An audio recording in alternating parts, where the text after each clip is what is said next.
Really fun record to make. For again, I was lucky.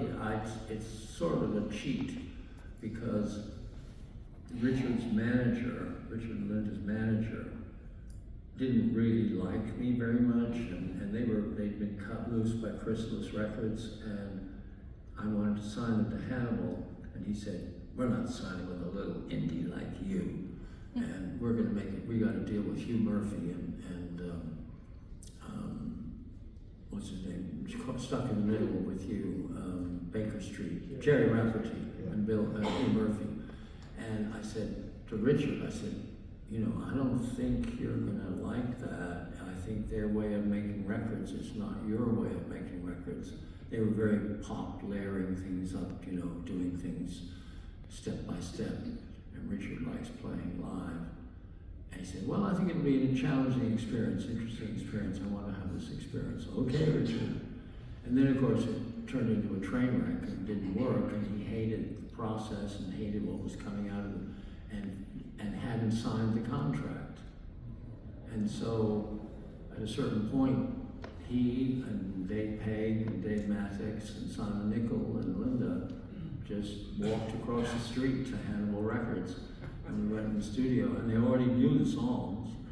And so we just went in the studio and cut all the tracks in 3 days. And in Sound Techniques, which is where we'd cut Leech and Leaf and all those other ones, and so they felt right at home. And it was, you know, and it was an incredible experience. But I sensed, you know, it was a combination of feeling. I mean, Linda was pregnant, but those songs, they were all about the end of a relationship, you know. And I was thinking, I thought, what's going on here? And then sure enough, before the record came out, they broke up.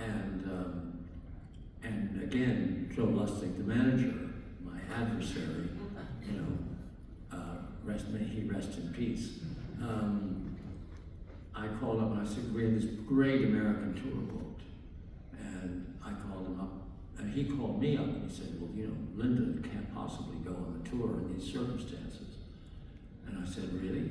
And I called Linda, and she said, "I've lost a husband.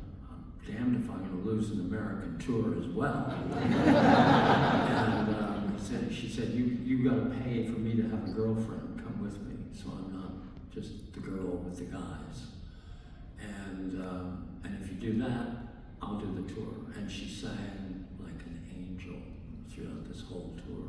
All these songs that are like about the end of a relationship. I guess, are we one more question? Okay, so